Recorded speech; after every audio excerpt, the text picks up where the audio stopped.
MLS Aces Podcast, episode 216. This is the Eastern Conference preview for the 2022 Major League Soccer season. We are 6 days away from kickoff from the MLS season.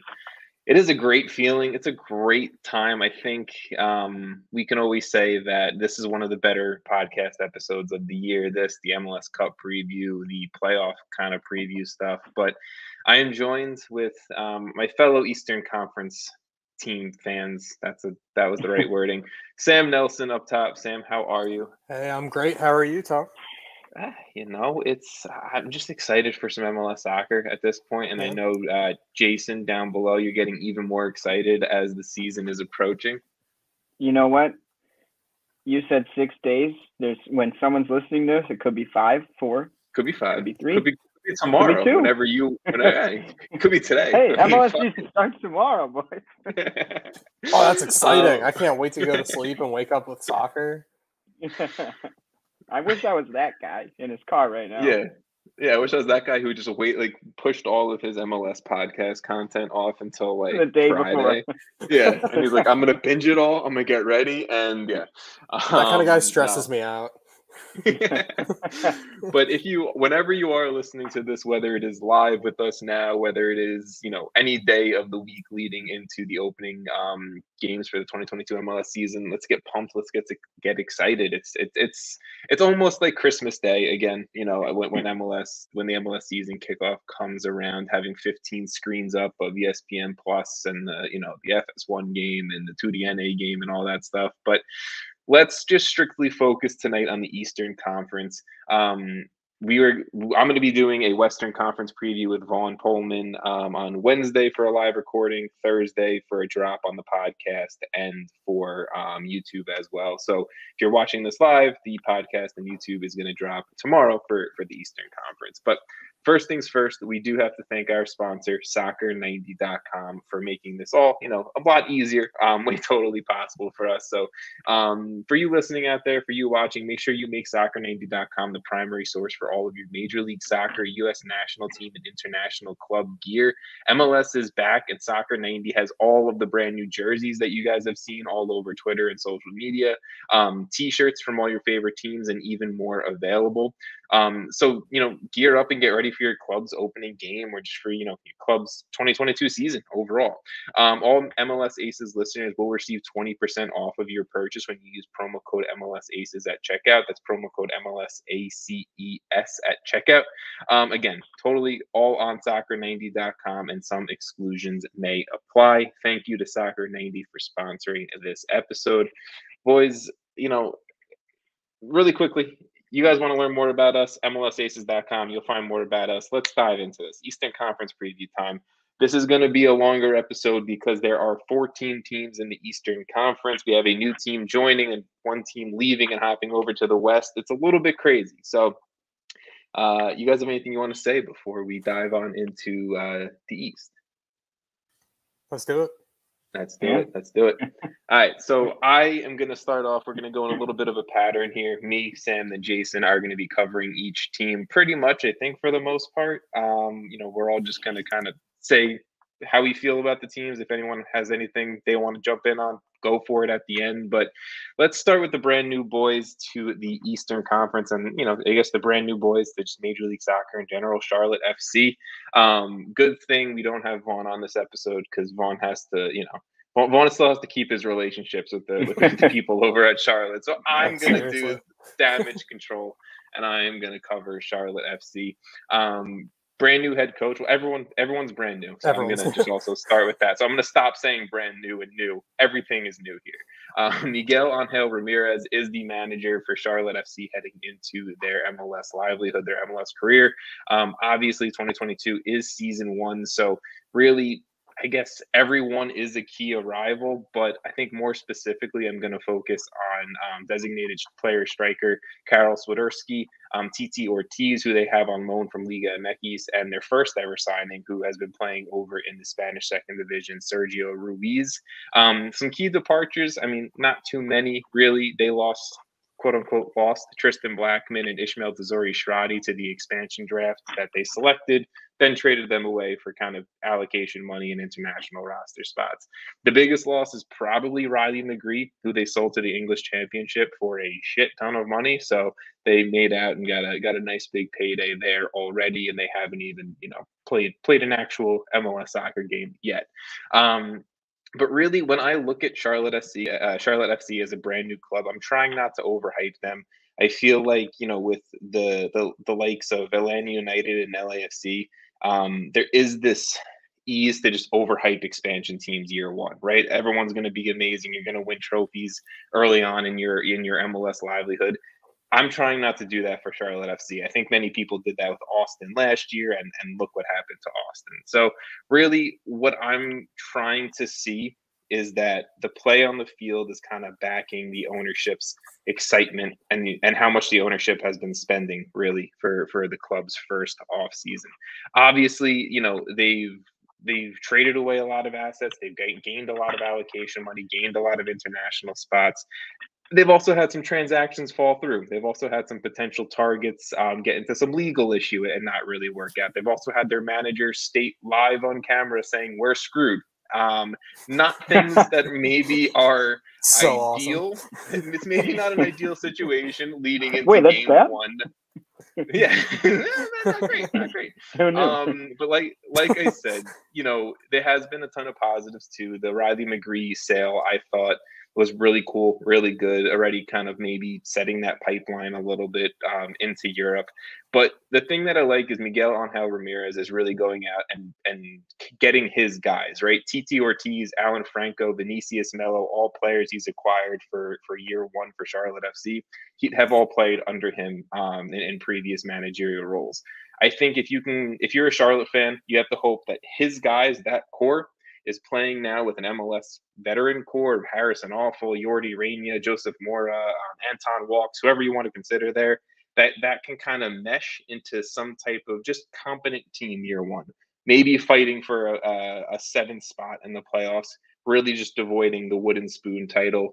And at the end of the day, maybe, come the summer, the ownership group can put more money into the club. There's a DP spot open. There's a few U22 initiative spot open.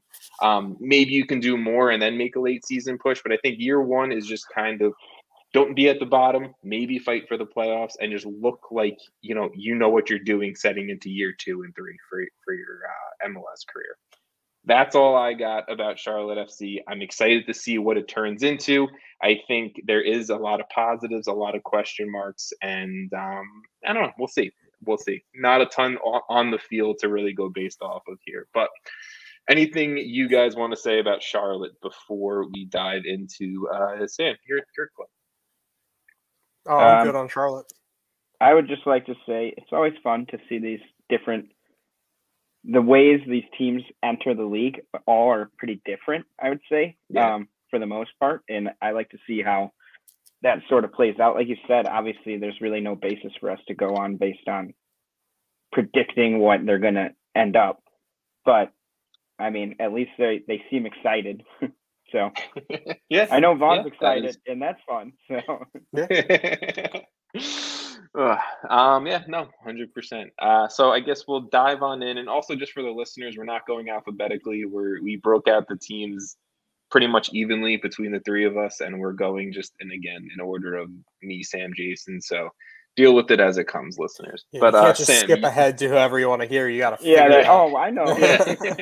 You don't know who. Since we didn't start with Atlanta. All right, I'm up, and I get Columbus up first, right? So, so Columbus, Caleb Porter back again. Last season was kind of a dismal season compared to the year before when they won MLS Cup. Last year, 9th place, missed out on the playoffs by 5 points. I think it was just behind DC and behind the Red Bulls, who just inched in on the last day. So that was pretty tough. Tough for a team with a lot of high expectations. A team who really the last offseason had built up this really exciting group for a big CCL run that Tom thought they were going to win CCL with. So if you don't remember that, it's very exciting. So then this year, the offseason very, very different for Columbus. They lost a couple really good key names: Harrison Awful, Valenzuela, and Liam Frazier. Those are pretty important pieces, all things considered. That they got rid of, but otherwise they kept a good, solid team together. They didn't really bring in many what I would call like key additions that are going to be first day starters. Behind probably, I'm going to try to say this right. Deganek, is that Tom? Fair. Do you think that's right? Fair. Okay, I don't know. So I'm going to go Deganek. You should have went on pronunciation.com. I should have. If I was smart ahead of time, I would have. But we're going to go with that. And so he's probably going to slot in as a starting center back unless they've got someone I'm just not aware of. And so that's good. But otherwise, they added some depth pieces, but more of those hardworking depth pieces, not the flashy signings like when they got Bradley Wright Phillips last year. Yeah. Yeah, I don't know. I thought you really had a point there. Yeah, that's all fair. No, sorry. I'm not trying to disparage them. I think they're going about their business well. And again, they kept a really good team together. Like Zardes, has got a couple more seasons in him, scoring really good goals. He's got the depth chart just canceled out on me. I got this, guys. I got this. Hang on. They've got Arthur, Nagby, Zelrayan, guys they have an amazingly solid midfield. And so keeping them together is a really important aspect of why I think they did have a good offseason. Because if you lost someone like Zelrayan or Nagby, you're looking at a tougher build back at that point. Eli Room is still in net. Eli Room is just a fantastic goalkeeper. He's a game winner. He is. He's a game winner. The problem for Bonita? I don't know. Is he a game winner? We'll see. The problem for Columbus last year was that they couldn't keep the ball out of the net very often. 45 goals allowed, only 46 goals scored. So that +1 goal difference is pretty harsh. Eli Room only had 7 clean sheets last season. So I think this year is going to be a lot about just solidifying that defense where they lost a couple major pieces and then just trying to keep it together and get the offense scoring again, which they seem to lack more last season than expected. Yeah. I mean, that's all great points, Sam. The only point that I want to add in there is kind of building off the last thing you said of getting the offense scoring more goals. Jassy Zardes is your DP striker. The dude scored 9 goals last year. If I want my DP striker scoring more than 9 goals in the season. I think a lot of guys had down years, though. Sure, they did. But your backup striker... Miguel Berry scored 8 goals last year, right? He stepped up and started creating a name for himself a little bit. Yep. Young striker. I don't know. Maybe Miguel Berry is the next dude up. I don't know. I'm just saying. We know Zardes is capable of scoring. Yes. Yeah. You just need him to do it. You got to give him the service. Almost put this team in the playoffs by himself last year. Imagine if Zardes steps up, Arthur back for a fully healthy season. I don't know. It's just you need help from your names, and that's really Columbus in a nutshell for me. But that's all I got. Jason, anything else you want to say about Columbus? No, I think Sam summed it up quite nicely. You are up for Atlanta United then. All righty. Yeah, Atlanta, everyone's favorite team, So Atlanta United, Gonzalo Pineda. Maybe I should have gone on pronunciation.com. Nailed it. Gonzalo now we're talking. Pineda. Last season only managed 14 games, I believe, for the club. So it's more so half a season. But interesting stat before I continue on. They lost 3 of their final 18 matches. Pineda came in and averaged 1.81 points per game after Heinze could only get 1 point per game. So 1.81 would have been good for second in MLS last season for a full season. So Pineda came in and immediately turned things around in a pretty significant way. So last season, they ended 5th in the East, 9th overall, no trophies won. Bummer for them. Lost to NYCFC. Tom, good job. Thank you. The key arrivals and departures to me is really interesting to look at because they kind of found replacements for each of their guys as they left. So as Ezekiel Barco went out, they brought in Thiago Almada, who is going to come in, immediately be starting. I mean, the guy's a $16 million fee. So you hope he starts. Yeah, if he's not starting, there's a bigger issue here. The backup, it's cool, guys. George Bello out at left back, and Andrew Gutman comes in. And I mean, Gutman, try following that career because you'd be on a plane for a while. But he's serviceable. He's a good left back. Thank you. And then they brought in Ozzie Alonso, who kind of replaces Mo Adams in a bit, not perfectly, but Ozzie Alonso, he's getting up there in age, but he's still serviceable. He's still a good player. But I mean, I think obviously people are going to expect Almada to come in and be a big force for them. My key player for 2022, though, is I think Josef, because Josef Martinez, obviously we know what he can do. Insane scorer. And I think there's a chance here that Almada and Josef can form this duo that we all want back in Atlanta, and put Josef back into Golden Boot contention this season. He had 12 goals in 24 games last season. But we're coming off a second off season since the ACL. So yeah, he should be well on back.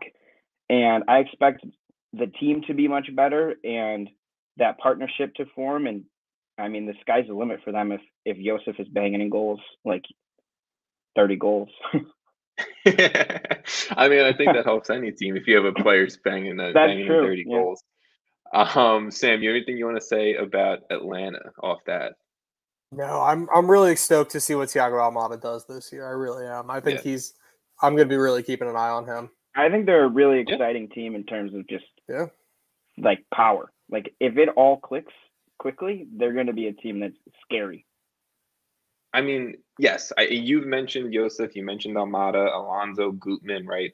I think Miles Robinson's also a super key piece to this. Dude was a best 11 player last year. He's breaking into, I think, almost like penciling him in at a starting center back for the USMNT. Apparently, Atlanta United had no interest in selling him, even with some high, offers coming their way. Like Miles Robinson could have his best year yet, which is crazy to even think about. So I'm excited to see how he could definitely help bolster a back line that I think could have, I don't know, definitely wasn't amazing last year, wasn't bad, wasn't great, but whatever. I just wanted to highlight Miles Robinson. Greg Guzan returning in goal still. Yeah, baby, watch out. Watch out. All right, any more Atlanta United takes, boys?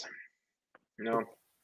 All right, so let's go from Atlanta United to, I feel like I have to cover FC Cincinnati every preview episode. You do. So do they exist even? Or just skip over it. FC Cincinnati's in another rebuild. Shocker, shocker. We have a brand new head coach. They never got out of it. Like they are in a continued build since year one. It's not a rebuild if they never had anything to begin with. Fantastic. It's a build. It's a build. It's just a build. Brand new head coach overall in his career, Pat Noonan, coming in, longtime assistant, finally getting a head coaching job that I think we all agreed when it was announced that he fully deserves. He's definitely being tested early on with coming into FC Cincinnati. Last season was season 3 for the club, and in all 3 of their professional seasons within Major League Soccer, they have won the wooden spoon every single time. So they are a trophy winner year after year. Good job over there. I can't even hate. That's like, better than my team. So. FC Cincinnati fans know what to expect. But last year, obviously, winning the wooden spoon, 14th in the Eastern Conference, 27th overall in MLS. They did go out, and I think one thing that I personally believe you need to win games in Major League Soccer is just dudes who know MLS, dudes who know how to play, know how to travel, know how to deal with the league, right? They went out and they got a few of those. They went out and got Raymond Gaddis, pulled him out of retirement. Dominique Badji, they brought in at striker, and John Nelson they got in, I think it was the re-entry draft coming from FC Dallas. In that, they kind of cut a little bit of the fat. Joe Yao, he went back to Europe. Kamahelo Matojo went back to the Eredivisie, and Caleb Stanko, he is now playing in the Greek First Division, just for all of you USMNT fans who want to follow up on Caleb Stanko. But really, how does FC Cincinnati get out of the MLS basement, yet again? This year 4, shot number 4 at this. I am personally looking at last season's big acquisition, star striker Brenner, right? The young Brazilian now has a year's worth of experience in MLS, right?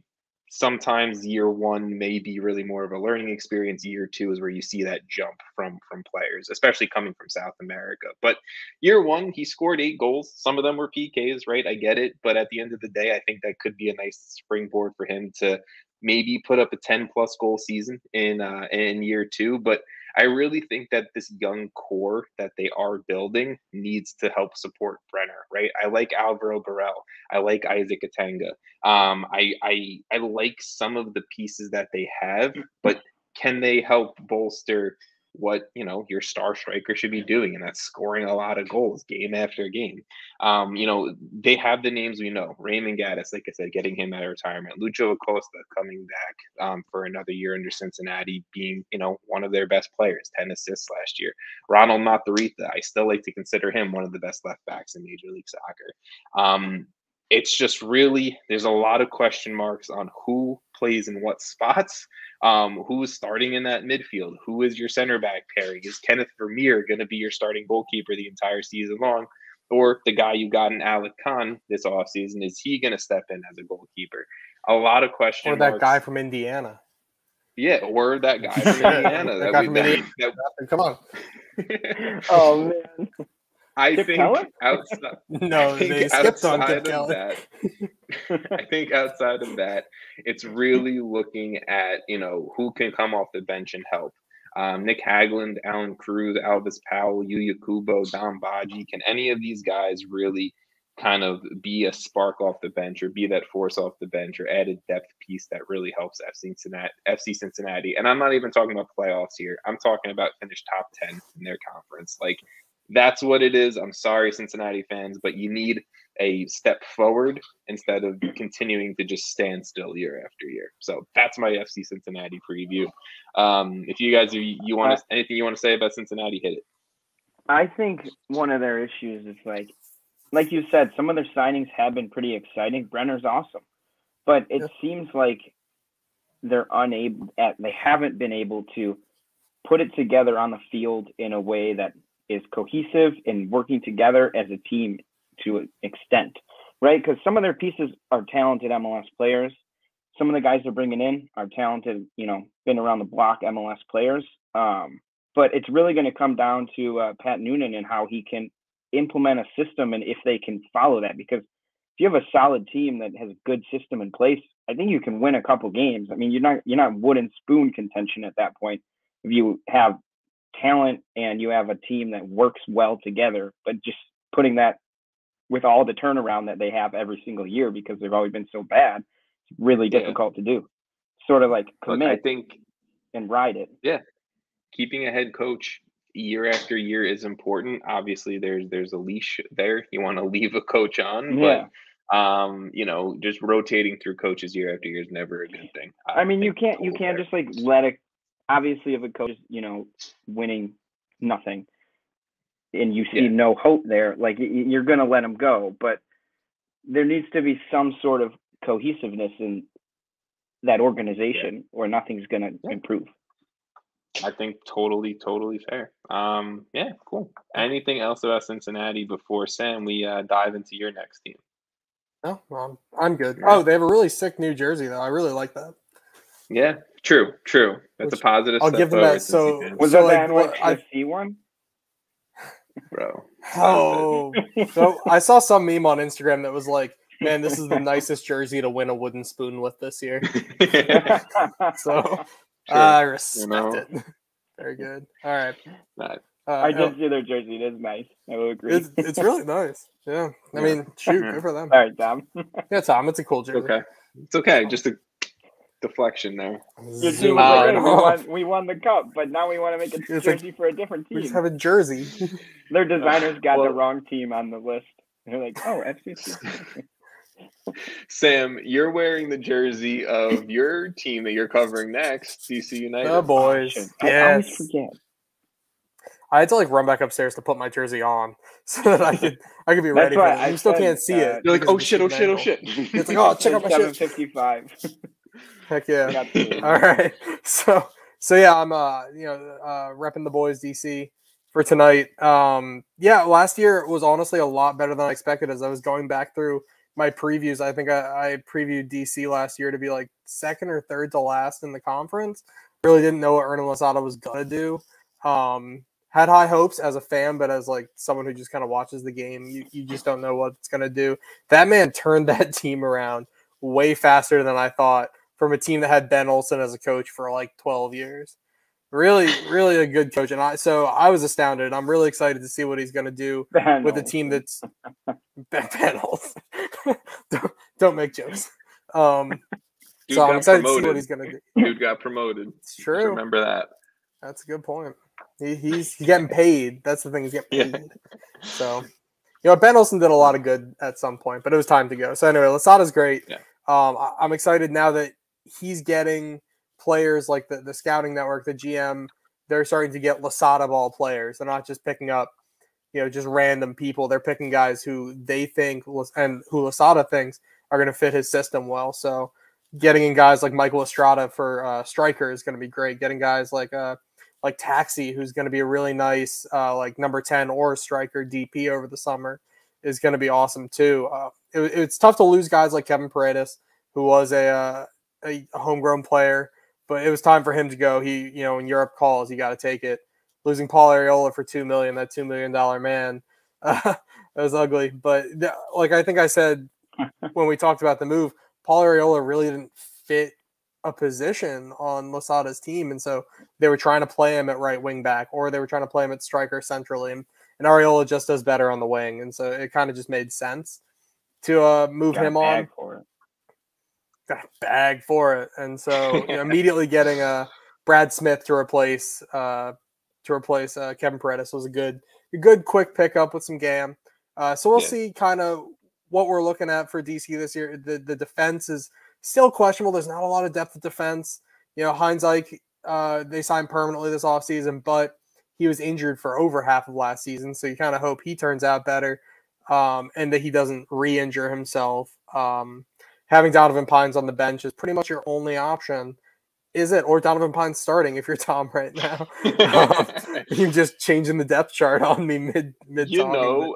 But it's fine. Donovan Pines is good. Any which way. Donovan Pines is good, but I like Heinz Ike a lot. I think he kind of fits what Losada is looking for. And so for me, it's going to come down to, can they score goals that aren't penalty goals? I know Ola Kamara had a lot of penalties last year. That's why he was so high up on the Golden Boot rankings. So we'll see. Yeah, it's they have one more DP spot over the summer to try to pick someone else up.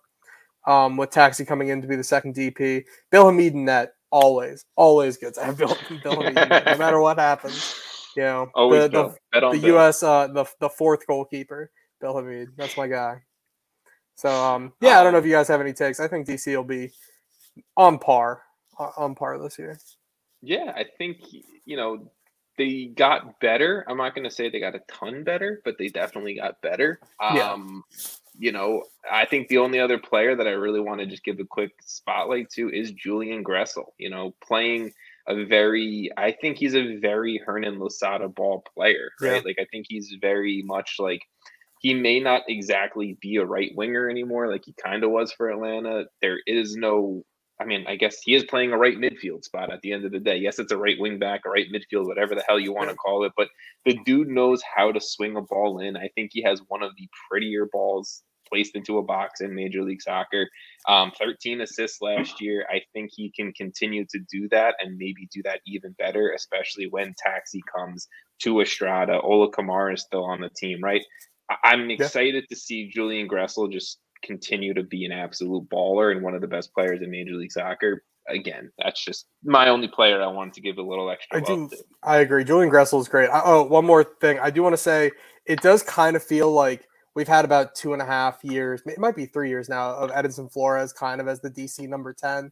It's kind of been a weak experiment that hasn't worked out, I think, the way Flores expected it to us. And a lot of DC fans were expecting Flores to be a really great playmaker, kind of in that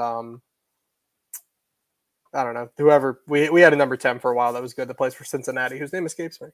Lucho Acosta. Lucho Acosta. Yeah, wow, it's been a night. So yeah, like Lucho Acosta as a playmaker was fantastic, and so everyone kind of hoped that Edson Flores would do that, and it just hasn't worked out very well. I wonder if Taxi's coming in to replace him specifically, but yeah, it's going to be kind of tough for him. I could see him maybe leaving over the summer if he doesn't really kick it into high gear. Yeah, I could definitely, because he was an Olsen move, right? He was in Olsen's, I think, last season. They signed him. Look, could definitely not have a spot because I think Flores is more of a winger than he is an attacking midfielder. But I guess we'll watch and see. The final thing I wanted to do about DC here is Will in the comments. Shout out Will. Thinking about grabbing that DC United jersey this year. It looks really nice. It is. It's clean. Nothing over the top, but like you said, definitely clean. Yeah. Tomorrow we get the title sponsor on the jersey, so we'll know tomorrow how much money DC's pulling in. I love it. Jason, we just talked about Sam's boys. Let's go down to your boys, and I have seen the most excited Jason over on Twitter for the last 2 days. It's been exciting. So let's hear it. Chicago Fire, so by the way. The Chicago Fire. Yeah, if you didn't know. By the way. Ezra Hendrickson will have his first season with Chicago, first head coaching season in MLS after a lot of success as an assistant. So that's pretty exciting. One thing to be pretty excited about. Yep. 12th in the East. They were 12th in the East last season, 22nd overall. There's a lot of changes. I'm pretty sure there was like 13 departures in the offseason and a new head coach, which, I mean, given that they were 22nd overall last season, that probably was a good sign. It's going to be a much different attack, right? So some of the key arrivals, obviously, Xherdan Shaqiri came in. He was announced officially today, actually, with a press conference as a DP. They brought in Kasper Shabilko, not as a DP, which is awesome because they also brought in Jairo Torres. I think it's Jairo, who is a DP. And we haven't even really talked about that signing because it really just happened. But they got their winger. They got their DP number 10. They also brought in Zichos. I don't know how to say that name. I believe it's Zichos. Rafael Zichos from Shihas or Shihas. I don't know. It's not pronounced exactly the way it's spelled. Either way, that's a huge addition that I feel like kind of gets looked over because our defense wasn't that good last season. And this is a guy who was a Bundesliga defender, comes in with a lot of experience, a lot of excitement based on what he's been coming out saying things. And that's really going to be amazing because Slonina in net is still obviously very young. I think he's only 18, maybe 17 still. But he's going to need that experience in front of him, which will help him a lot. And Jan Duran comes in, right? So this is a signing from, I guess, over a year ago, but due to, I don't know, his age, I'm pretty sure he didn't come in until now. Yeah, it was his age. Yeah, so he's really young, comes in, I guess he's kind of like an unknown, but he'll be a winger, and he's going to come in. Whether he starts or not, yet to be seen. I don't know if he will, but Kim coming off the bench is a huge addition as well. Federico Navarro and Jimenez are still in the midfield. Jimenez plays more of he's more solidified in that defensive mid role where Navarro kind of roams around the field and dominates that way. So the two of them actually seem to work well together and will benefit having a full season together this year. But overall, I mean, this team is way different. The worry for me is depth because you take one injury to any position and the guy coming in behind them is significantly worse. So the starting 11, very young. There's 10 homegrowns on the roster. So a really young, probably inexperienced guy is going to be replacing as a sub or in an injury situation. So the starting 11 for the Fire definitely has a lot of firepower. A lot of talent there. But I would just say the concern for me is depth, but I think they've improved at almost every position that they needed to improve, which was every position, for the most part. And well, I also think so. Kasper Shabilko scored 12 goals last season, had 3 assists for Philly. Not a great output for someone who was a DP. Coming in this year, he's obviously not a DP, but he's also now he's going to be surrounded by, when he first signed with the Fire, we didn't have Shaqiri. We didn't have Torres. Duran was obviously coming in, but those 3 additions on their own are a huge boost. And that's a lot of people to worry about for opposing defenses. So I think the team has a lot of potential. It's just, it worries me with one injury could be devastating. Yeah. I think that's totally fair. And the point I just want to quickly say about Jan Duran, Jason, is last season in Colombia scored 9 goals. Not a bad little tally for an 18-year-old striker. So I like it. I mean, the fact that he's 18 years old and they had their eye on him over a year ago, and they've been obviously in contact with him, I'm sure over the last year is exciting. Yeah, I think for sure. The question that I want to point to both of you really quickly, super quick, the over/under Shaqiri goals plus assists at the end of the 2022 goals season. Plus assists. Over/under 15. Jason, I was going to say 15. I was going to put 14 and a half. Right here. 14 and a half. I'm going to go over. Over 15?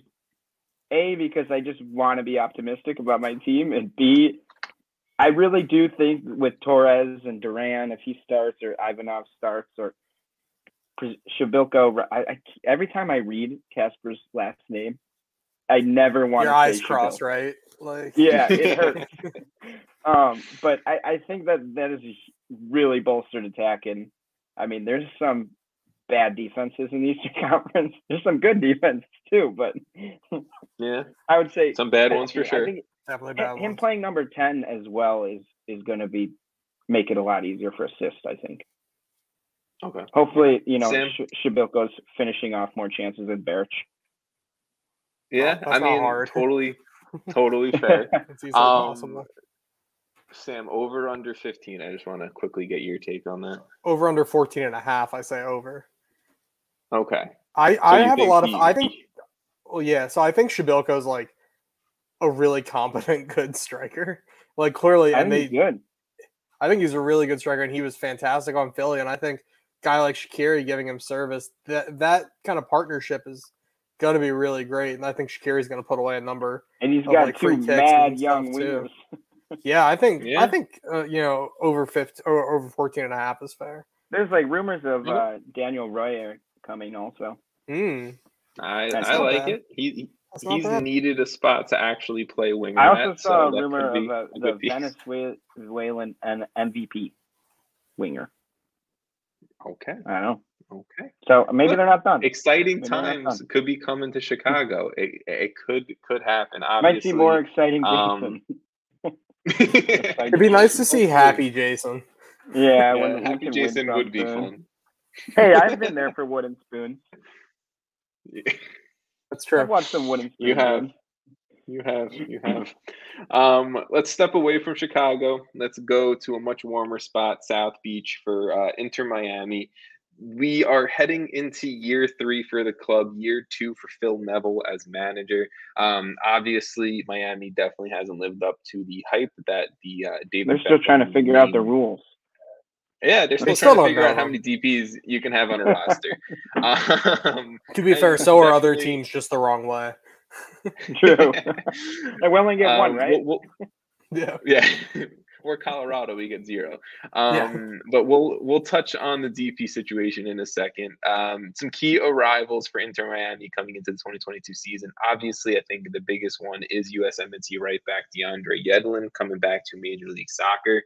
They went out and got João Mota from the Brazilian First Division, I'm pretty sure. Also going out and getting winger Emerson Rodriguez. I'm pretty sure he is on loan as well. Some key departures, pretty much all of their big names are gone, right? Like they loaned out Julian Carranza, loaned out Rodolfo Pizarro, sold Lewis Morgan, sold Nico Figal, loaned out Leandro Gonzalez Perez. We've talked about it all offseason. Hot sale. They had a little bit of an issue with some DPs and some penalties, and they needed to make up some money. So let's dive into that. Obviously, this is the first full off season for Inter Miami after those sanctions came down of having 5 designated players on their roster. So you bring in Chris Henderson, you bring in a few new pieces in the front office to go and fix that. People who are familiar and experienced within MLS. I think people who are great at building rosters in MLS, and they're doing it, right? Pizarro, Lewis Morgan, Figal, LGP, Federico Higuain, Julian Carranza, all gone. A lot of DPs in there, right? Blas Matuidi, he is reportedly about to have his contract be bought out as well. Another DP off the book. So Inter Miami is clearing up some of the crap.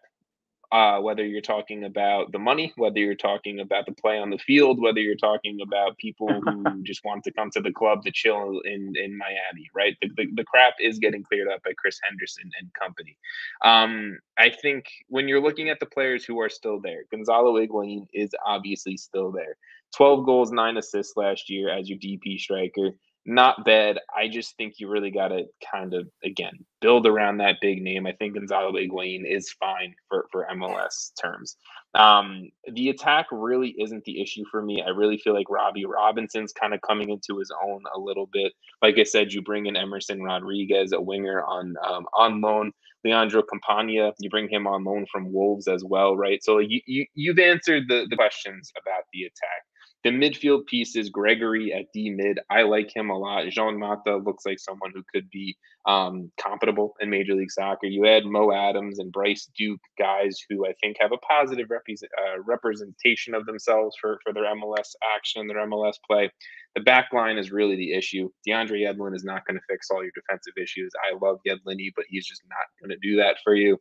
The center back pairing is a huge question mark for this club. Kieran Gibbs is fine. I think he showed spurts of being fine at left back last year, but the center of the park for Miami is an issue. They need to solve that. They need to fix that. Obviously, it's only been one off-season window to try to fix this with the sanctions that came down, but it's just going to be a slow progress. They're not going to do anything this year. They're not going to do anything next year. Hopefully 2 years down the line for the fans of Inter Miami, there is some positive movement, some positive play, and you start to see, I guess, the future plan for what they have for Phil Neville and company. So I keep on getting all the depressing teams. I'm sorry for everyone who listens. Another bad team, but at least they have a plan. They look like they have a plan. Chris Henderson is a plan guy. So I do always just go back to Miami, trust in Henderson. You're going to be fine. Just give it a few years. That's it. Anything you guys want to say about not Club the Foot. Jesus fucking Christ. Inter Miami. No. Yeah, it's a pretty depressing team. I know. They're kind of just there. That's like only they're there. They exist. Well, but they're like exciting because someone famous owns them. Otherwise, it's like, God, you guys have just screwed the pooch so many times. That's actually hilarious. You got Miami and Cincinnati. You know, I think it's just, I'll pick up the crap. I'll just pick up the crap. I feel like you said, what do you guys want to take? And without realizing, we both obviously picked the more exciting You're teams. Like, we'll take all the good teams to talk about. It's funny because it's like, I'll take some of the good teams, but I also don't want to like only take good teams. So I pick like some mediocre teams and then I go, oh man, there's Miami. Well, oh well. I'm not touching it. I don't even want to do that. I took pretty good teams, honestly. I looked at the list and was like, hell no, I'm not doing Cincinnati. What? It's all good. It's all good. Let's move to a good team. A team that won a really trophy last year. Sam, if you want to dive into them. Shield. Yeah, the Supporter Shield winning MLS record-setting New England Revolution. Coached by homeboy Bruce Arena. Doing Bruce Arena things. That man knows how to win in MLS. He might not be able to win anywhere else, but he can win in MLS. He's very good at it. So obviously last year a fantastic team in the regular season, stumbled in the playoffs, losing to your eventual champions NYCFC on PKs.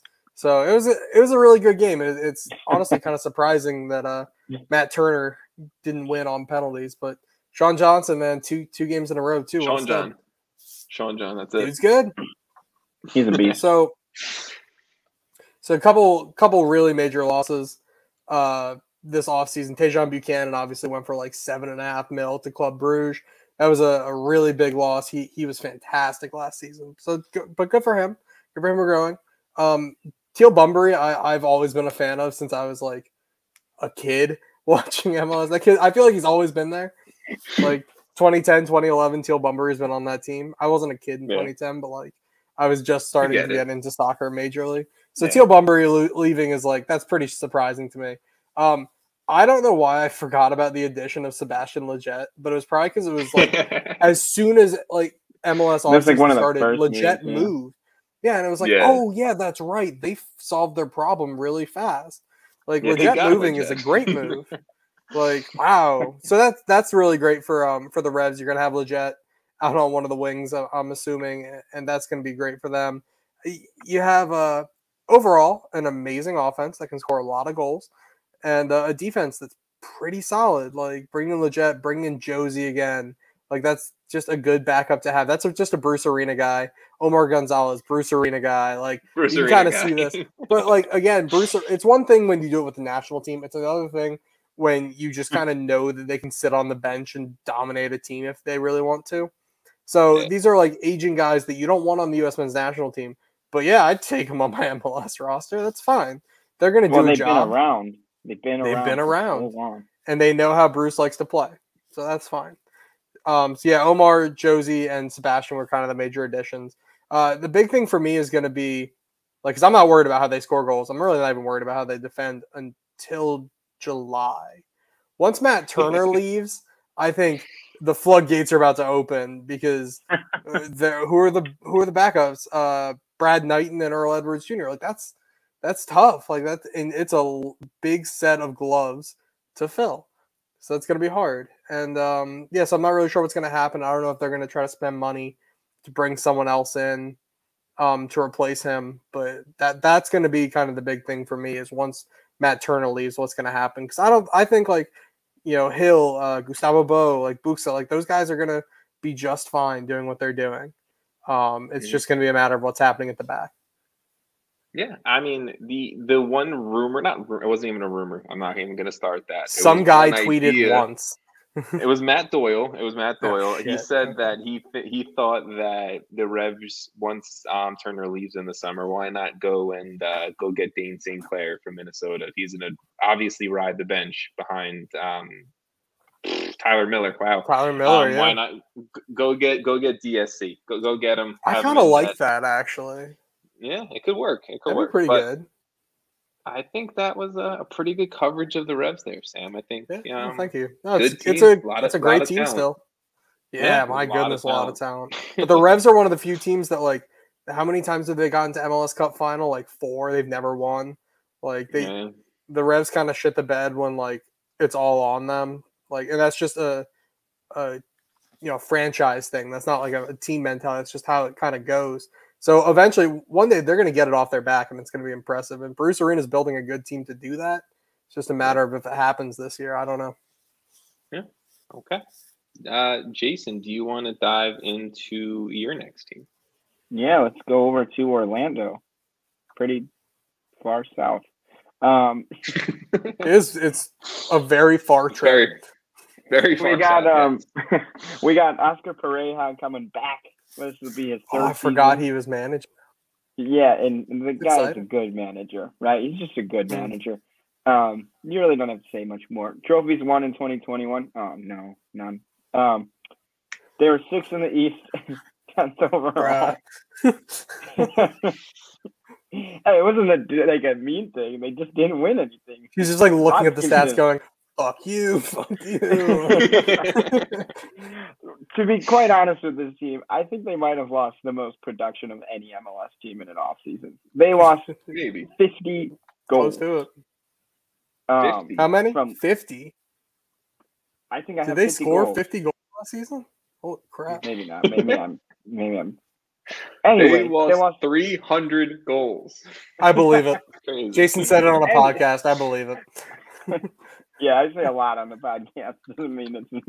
Anyway, they lost Daryl Dike, Nani, and Chris Mueller. Basically their entire attack.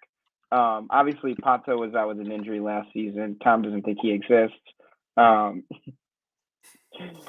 they brought in some quick replacements, right? And Facundo Torres, which is, I believe, their record signing for Orlando. Yes. And they brought in Ersan Kara, two guys who are coming in, I believe, on DP. Yeah, on DP deals. Yeah. And they're going to be relied upon with a lot of big shoes to fill, big boots to fill, because they're going to need to really get a lot of production out of them. Facundo Torres, obviously, huge fee. I think one of the guys, I don't know. I mean, he's going to be the one they're going to rely on, right? The 16 million. No, I don't know. Oh, sorry, guys. Math is hard. Okay, Jason. I can't talk. I'm on it's cool. All these teams in my head. My point on Orlando is that I'm just going to move on. If these pieces can come in and be productive and fill the holes that were left, they're going to be fine. They're going to be a good team. They still have the bones of the team, right? They lost a lot in the attack, but they're good. They're just returning a lot as well. And I think that outside of the attack, this team is still pretty consistent and still pretty scary on paper. And if Torres and Kara can come in there, slot in, and be productive and be, that strong attack that, the potential is there, then Orlando's going to be fine. And I think they're going to be right up there in the playoff hunt. I mean, that's it, Jason, right? Like, defensively, this team is the same for the most part. They're a good defensive team. That back line is strong. If that can kind of hold things together while Kara, Torres, whoever else, you want to say can kind of mesh, gel, and start scoring goals. I think Orlando's going to be in a good spot. So, I mean, that's totally fair. I'm good with that for Orlando City. Sam, pretend I didn't fall asleep midway through there. No, it's all good. That's good. I don't have anything to add. I did do some quick math, Jason. I don't know where you got 50 goals from. I'm gonna be real honest. I don't know. I read it on so many goals. I'm telling you. Nani and Mueller's MLS careers together is 49 goals. Okay, yeah. So that is 50 plus goals. DK. DK has 8 in his MLS career. That's it. Which is crazy. Crazy. That actually isn't. He's got like 8 in the championship alone too. So yeah. All right. Forget about those dumb Lions down in Orlando that may or may not actually exist in real life. Let's talk. Oh God, I forgot about that. Let's talk about that had to go back. Wow.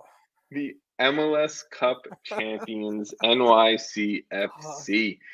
Ronnie Dyla coming in for another season after he led the boys to an MLS Cup champion. Ronnie Dyla. Half naked, running around Portland, Oregon. I don't know if I said it, but 2021 they won their first MLS Cup championship, guys. It was really fun. NYCFC, cool. Like I said, regular season they finished 4th in the East, 8th in Major League Soccer, the total table, and won MLS Cup. Again, don't know if I mentioned that, but. Let's talk about kind of the roster movement a little bit, because a lot of going out, not much coming in. Leaving this club, Jesus Medina, I think he went over to play in Russia, I think, if I saw that correctly. James Sands, he's out on loan to Rangers for the next 18 months. Ishmael Tazori-Shradi got selected in the expansion draft by Charlotte, flipped to LAFC. So how did NYCFC go out and replace them? They didn't. They signed a DP center back in Thiago Martins from the Japanese First Division. That's cool. He looks like a really good player. And then they signed a bunch of academy kids to homegrown contracts, and that's really how they replaced it. So this was a team that had a lot of depth in 2021, so I'm not overly concerned there. But I think really the the make or break thing for this club is Tati Castellanos. Obviously, the 2021 Golden Boot leader. Does he stick around for an entire season? If he does, I think NYCFC is in a pretty good spot to try to be contenders all year long.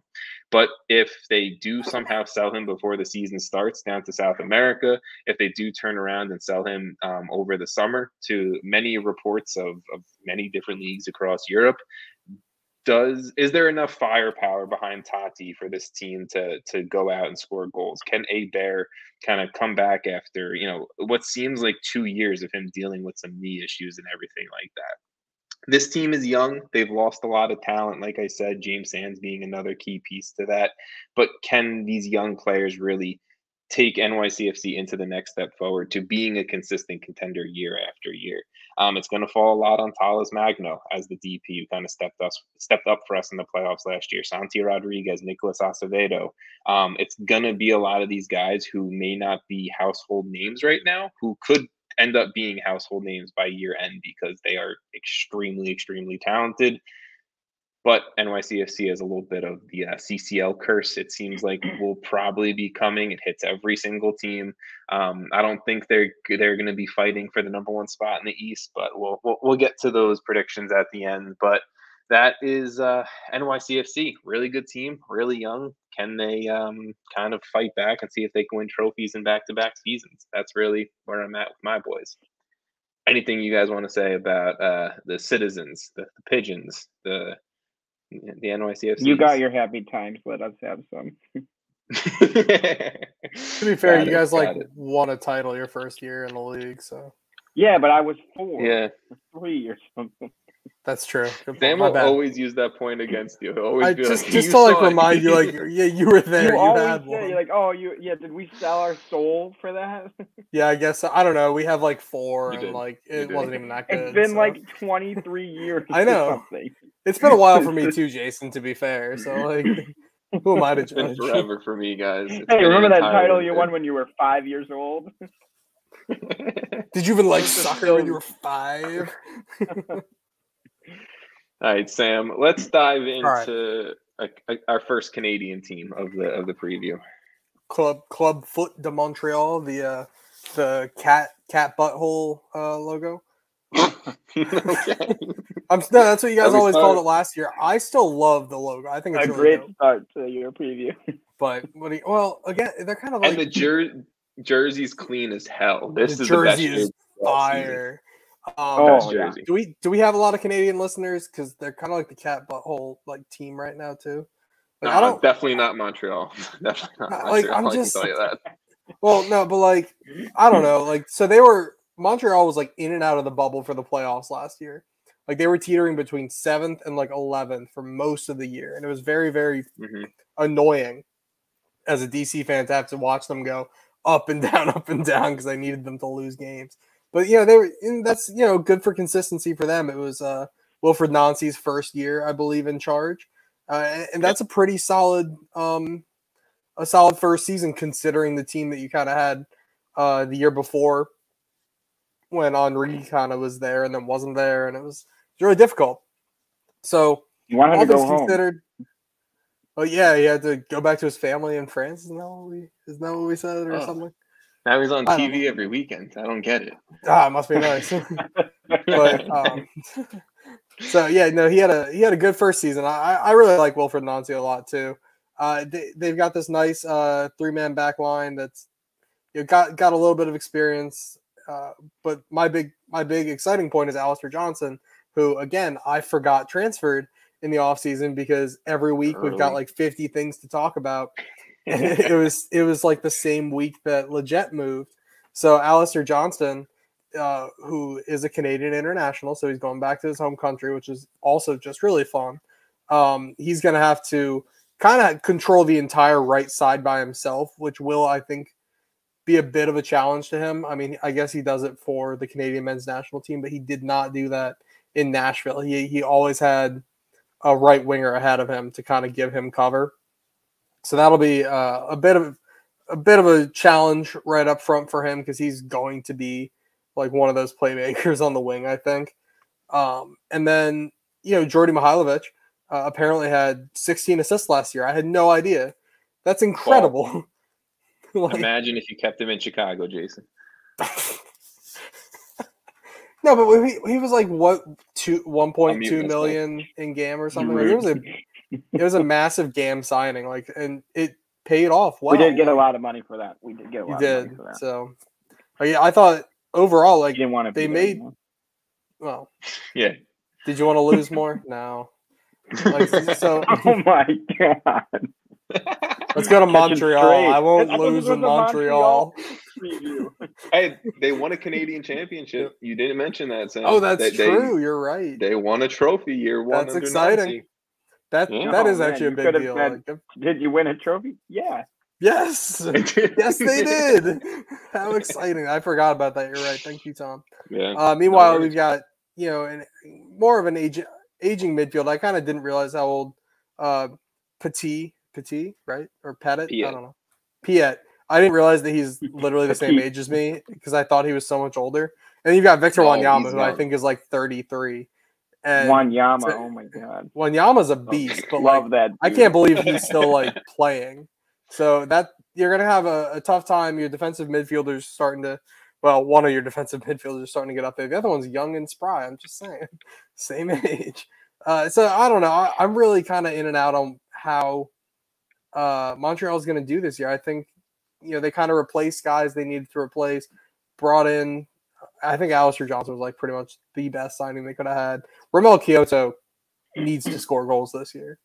For the love of God. Like since he left Minnesota, he has not been good. When he went to Houston first and then now to Montreal, like, he just can't score again, and it's kind of tough to watch. But so he really needs to turn it around. I mean, Mihailovic is clearly giving someone service for 16 assists. So I don't know. Do you guys have anything on Montreal? It's kind of hard to talk about them. I will say Montreal, I think the same way they were last year, was a big question mark.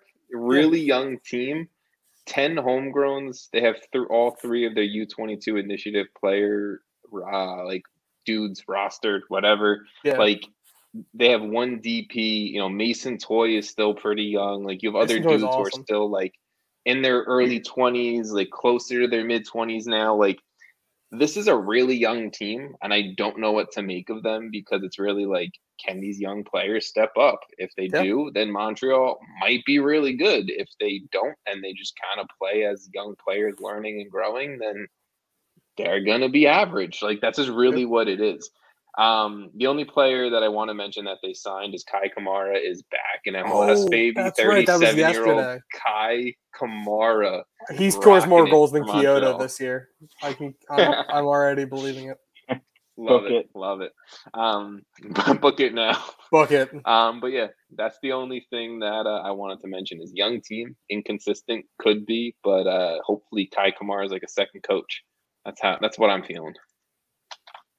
I feel like Kai Kamara is just going to keep playing. I don't think he wants to coach. No, he's going to play. I'm saying like second coach in the locker room. Like what Drogba did with Phoenix Rising. Yeah, that's exactly. So Kai Kamara is going to like Wayne Rooney, from DC, bro.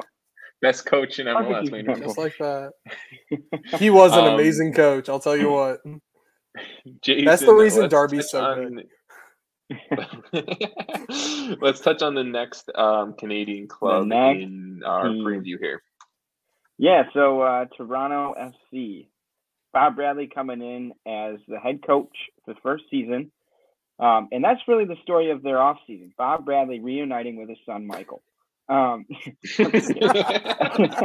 a beautiful thing. It's a beautiful thing. It's really good. I do think it actually will be quite nice for them.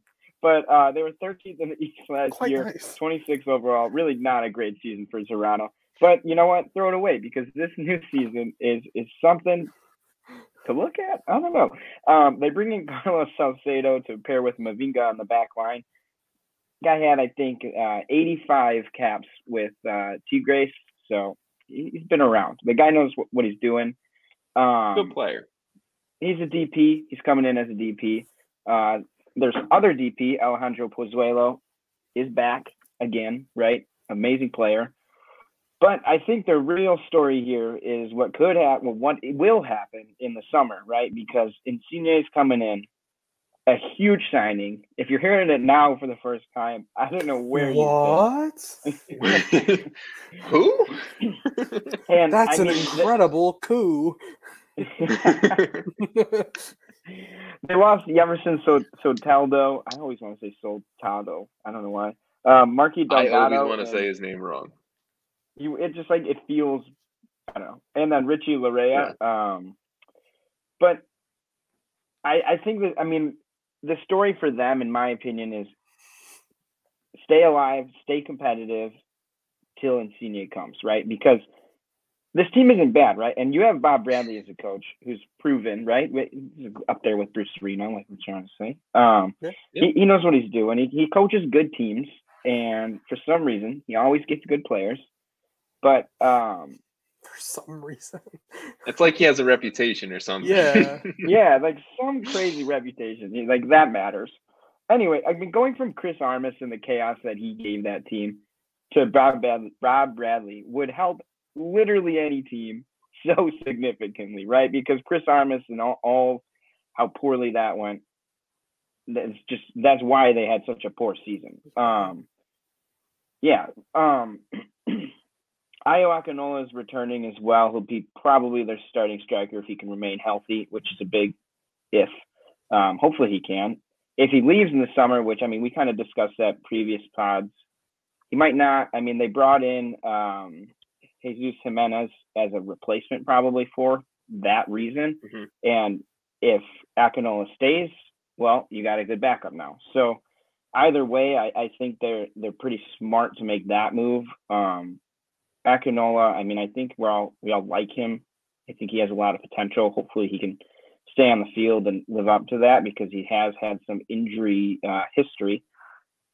My key player is probably Pozuelo because he will be there the full season. Obviously, Insigne coming in, everyone expects him to just be amazing. And he very well could be. But I think Pozuelo, who's a former MVP in the league, which, like, I don't know, he kind of, like, sneakily won that MVP because I feel like he doesn't get talked about maybe as much as some guys who were... He was hurt a lot last year, so maybe that could be why. I don't know. Yeah, so, he won the MVP in 2020. I think he can come back and at least once Insigne comes back, return to some of that MVP form that he was at. Like, it's not even just Insigne's coming in. They're adding him next to a former MVP. And so the talent in that midfield is incredible. Obviously, their back line, Salcedo's going to boost that up. Mavinga's a solid center back. Kamar Lawrence, I mean, he's like super consistent, I would say. He's there. Yeah. And then you got Alex Bono in goal, who I like him. He's decent. I'm not the goalie guy here. He's there. Alex Bono, man, he plays soccer. A lot. He is a goalkeeper. I can't believe he's still there, honestly. But either way, I mean, this team's going to have to make it to midseason, get Insigne in, and see what can happen. And hopefully that all meshes pretty quick. I didn't even mention Bradley, who's coming into that midfield as well. Or not coming in, but he'll be there. Which, I mean, you're not thrilled about it. Bob's getting it. Wow. No, he's reunited with his child. Yeah. They're going to play side by side. They're the double pivot. Yeah. Boost the chemistry of that team. Everyone's going to love each other. Literally, they're father and son. They're required to love each other. Father and son fight, Father and son fight. Oh yeah, it could backfire. I mean, overall, Jason, I think you hit it on the head. Like, survive until a senior gets there, and then do it like old school. I'm not old school. What was that? The Will Ferrell soccer movie, Kicking and Screaming, and just pass it to the Italians. Pass to the Italians. That's it. Literally, the movie. I did just want to mention Jaquil Marshall Ruddy. I'm not exactly sure how you say his last name. He's a right winger who's been playing a lot of right back this offseason. This preseason, I've seen. Homegrown kid, academy kid. Apparently, there's a lot of teams calling over in Europe interested in him already. Could be interesting that they have been playing him at right back this preseason, even though he naturally is a right winger. I don't know, just maybe a young kid to just keep an eye on in this team as well. All right, we have two more teams left in the Eastern Conference. The Philadelphia Union are mine. I will take them next. I finally get a good team to talk about. I'm excited. Here, we can switch if you want real quick. Philadelphia Union head coach Jim Curtin. He is now, I think he's probably the second longest tenured head coach in Major League Soccer, behind Vermees. You know, he's been around a while. He's won a lot. He's one of the more respected coaches in Major League Soccer. I think for sure. The Union did fail to win a trophy in 2021 after winning the Supporter Shield in 2020. They finished second in the East. They lost in the conference finals to NYCFC, and they lost in the CCL semifinals to Club America, just finishing second everywhere they went last year. Like I said, successful season overall, like made the playoffs, like good team. You know, I think they pushed NYCFC in the conference finals, obviously. And they only really got better. Yes, if you want to look at the team, they lost Casper Shabilko that Jason talked about a ton before. They just traded away Jamiro Montero, their DP, you know, attacking midfielder, central midfielder, whatever you want to consider him.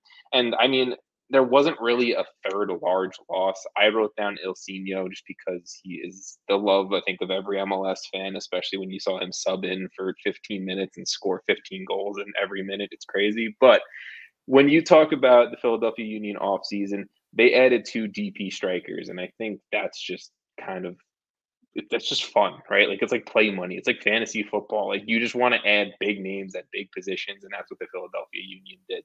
They lost Shabilko. They signed Mikkel Uri. He came over from Europe, and Julian Carranza, they got him on loan from Inter Miami as a DP striker as well. So you have 2 brand new DP strikers, a TAM level attacking midfielder in Daniel Gazdag. Jose Martinez is still there. Kai Wagner is still there. Jack Elliott, Andre Blake, Olivier Mbaizo. The back line, the defense is airtight, is solid. If similar to Orlando, I think, Jason, if this back line can kind of just hold tight while the offense figures it out a little bit, and we see if Uri, Carranza, or Gazdag can really kind of turn into a game winner or maybe 3 game winners, you don't really know at this point. If they can turn into something special offensively, this Philadelphia Union team is one of the best in Major League Soccer, hands down. I love what they have. They have a young core behind them on the bench. Another Aronson brother getting ready to dominate Major League Soccer any day now too. So I'm excited for what the Philadelphia Union are going to be in 2022. And again, I think one of the best teams we're going to see play on the field, especially behind Jim Curtin and his 6 sneakers collection. So that's all I got on the Philadelphia Union. You guys have anything you want to say about Duke? I mean, I think that, like, their defense doesn't even have to be, I mean, their offense doesn't even have to be incredible right away, right? If you have a defense that's absolutely incredible, 1-2 goals might win you games. So that's only my point. Like, they can have time to mesh, but even if they're, I don't know, not like amazing, but they're scoring 2-3 goals a game, I think they'll be fine anyway. I mean, that's a lot of goals. But yeah, no, but I mean, look.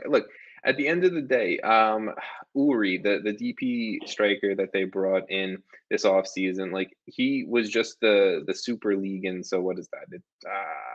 Denmark, Sweden, one of them, Denmark. He just won the Denmark Golden Boot, right? Super League.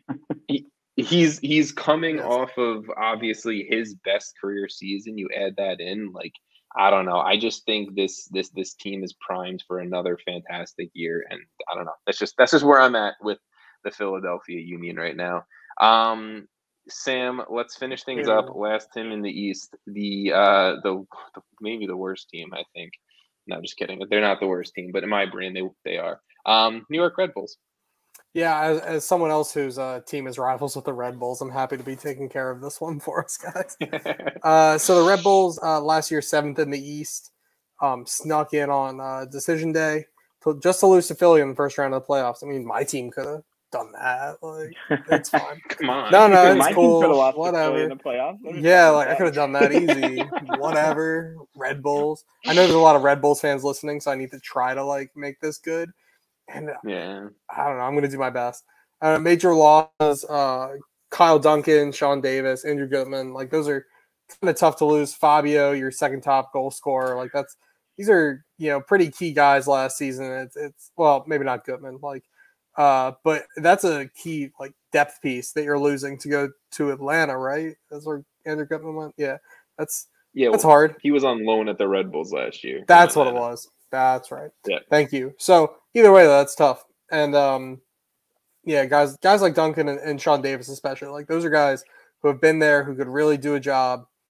And now you're going to try to replace them right away with Dylan Nealis is going to be the new starting right back. That's going to be Long Island represent. Oh, is he? Long Island represent? Yeah. Okay, there you go. Massapequa boy. He's from the Pequa, That's the nickname for Massapequa is the Pequa? No, okay. Not at all. What? That's nuts. Fun fact, my father was born and raised in Massapequa, so he's me and the Niels brothers have a connection. He's Pequa.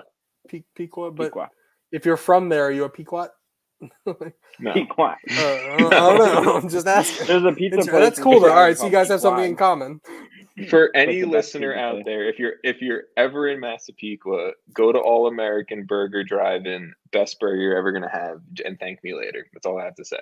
Go back to your point, Sam. I'm sorry. All right. So there you go. So they brought in Lewis Morgan this year on loan, correct, from Miami. With $1 million in that's GAM. Yep, you're right. Thank you. Yep. So this is my notes are a little terrible today. I'm sorry, guys. So that's a massive break. Remember I talked about Orlando? I'm not trying to do math on goals scored at least because I couldn't do that. It was 7,000 goals. 7,000 goals, guys. You scored 50 as a team. So yeah, it's 50 as a team. So Lewis Morgan's a really big addition. And that I think was a lot of luck just based on Miami can't run a team, and they were able to just kind of swoop in, needed to get rid of a guy, and there you go. I don't like a lot of guys on the Red Bulls because they're my rival, but John Tolkien I really do like.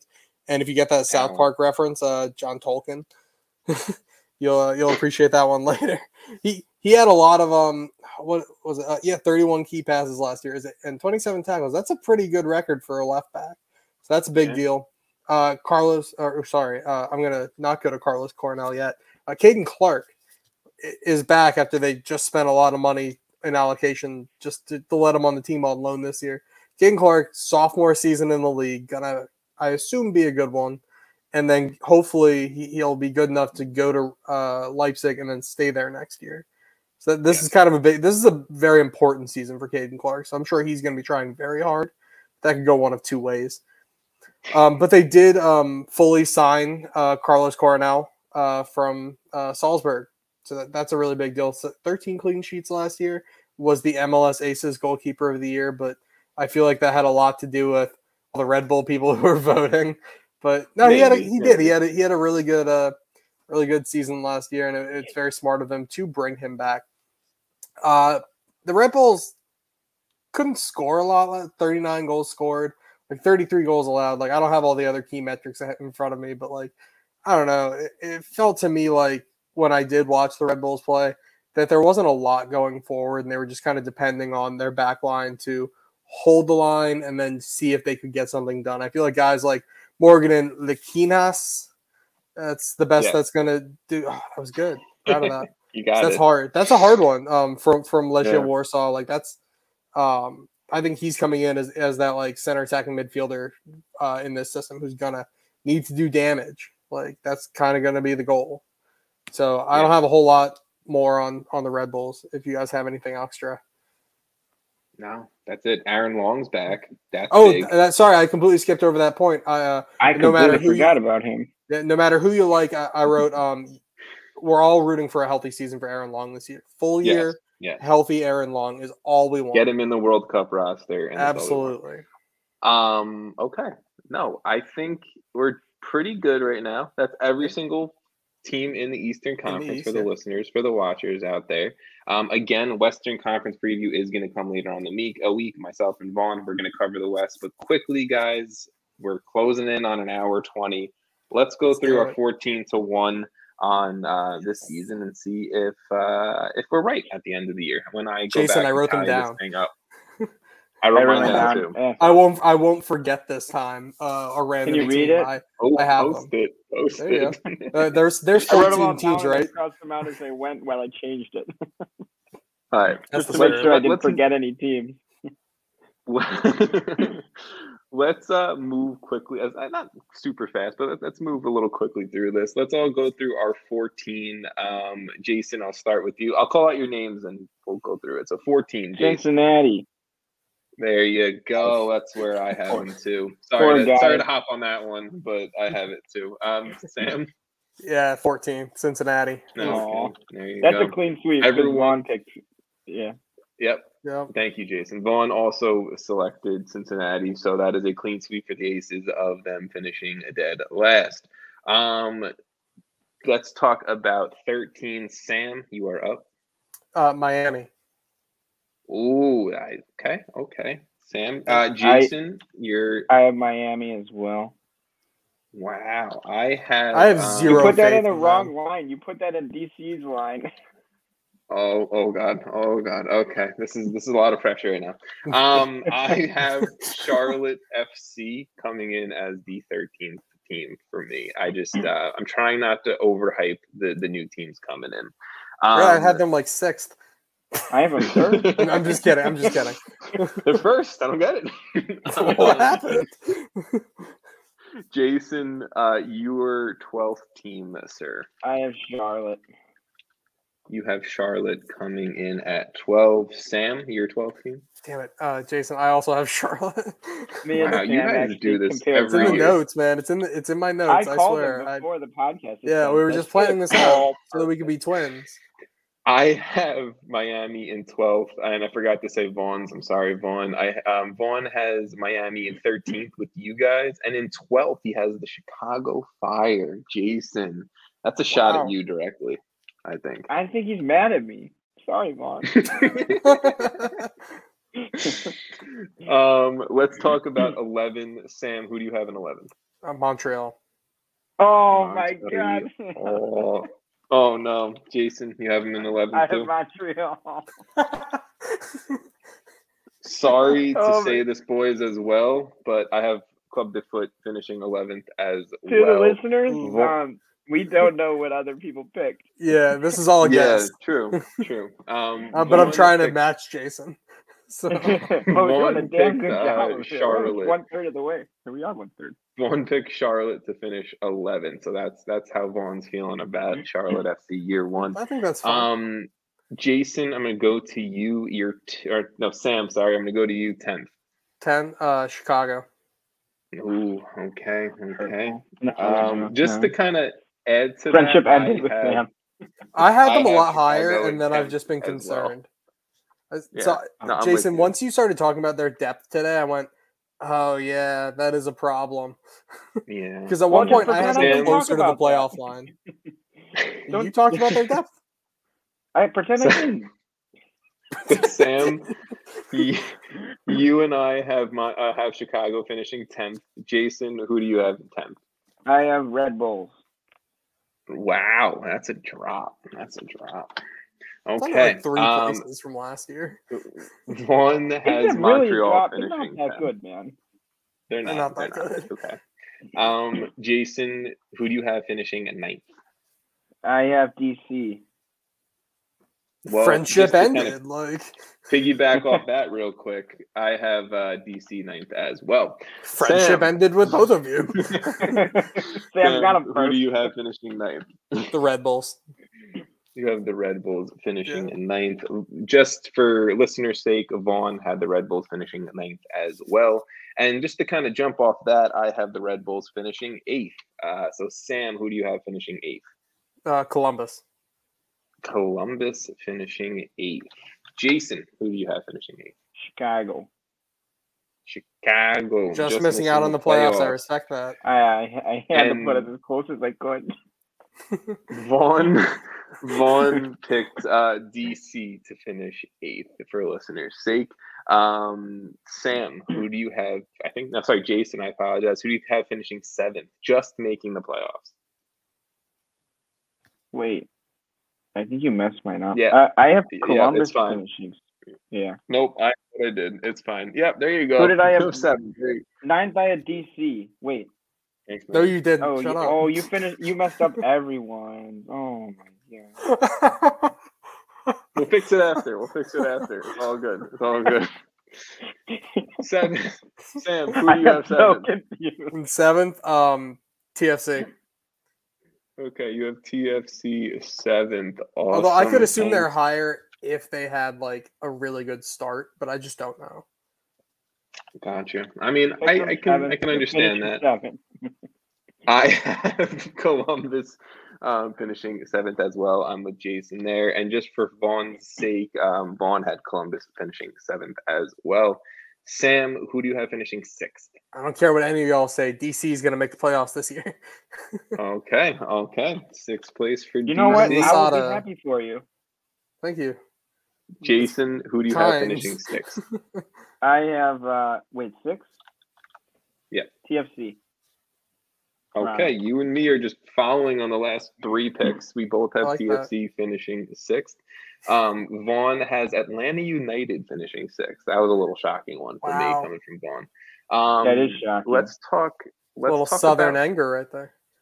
5th. Jason, who do you have in 5th? 5th? Yeah. Orlando.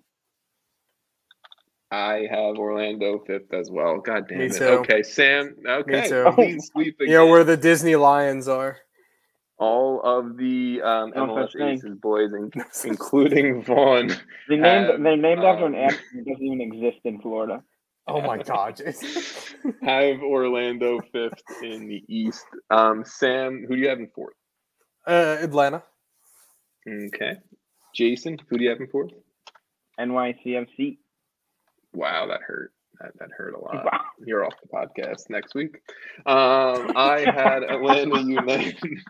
Jason, you're going to miss the Western Conference preview. I had Atlanta United in 4th as well. Tom's not going to pick NYCFC for 3rd.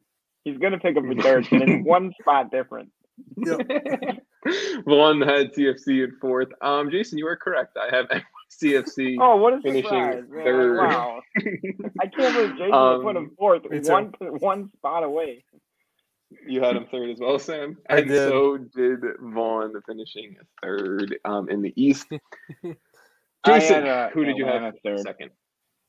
You didn't write my 3rd. Thank you. Yep, apologies. You don't need a about 3rd. You don't need it.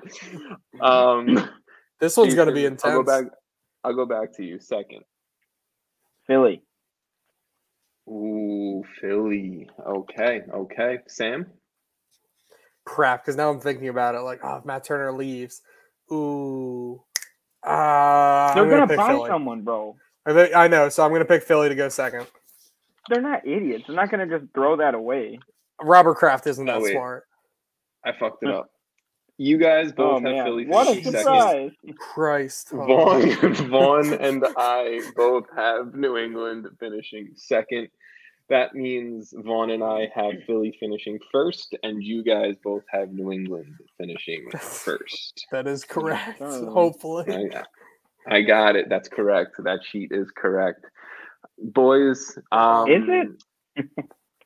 It is. Who knows? It looks good. I want to give you guys, obviously, your final shot at saying anything you guys want to say heading into the MLS season. Anything positive, negative, because you guys aren't going to be on for the West. Sorry. But anything you guys want to say about your team, about the season, anything, go for it, Sam.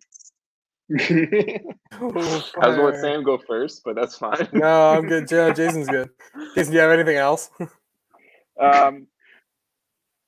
I hope your guys' teams do decent. I think the Chicago Fire are really fun to watch this year, though. Like, I'm excited to watch Shaqiri play. Like, I am. Okay. Well, that's it, folks. That's it. Shaqiri, go Fire. Excited. Thank you guys for 15+ goal and assist. 15+. Thank you guys for joining us for the Eastern Conference preview. All of our picks I'm going to put out on social media once we go through both episodes. Again, watch this live or watch this after on YouTube tomorrow, Tuesday. Also podcast platforms. It'll be out Tuesday. Western Conference preview will be live here on Twitch Wednesday, and that podcast and YouTube will be dropping on Thursday. So stay tuned. Check me and Vaughn out doing that, and enjoy your first week of MLS soccer for 2022. Peace.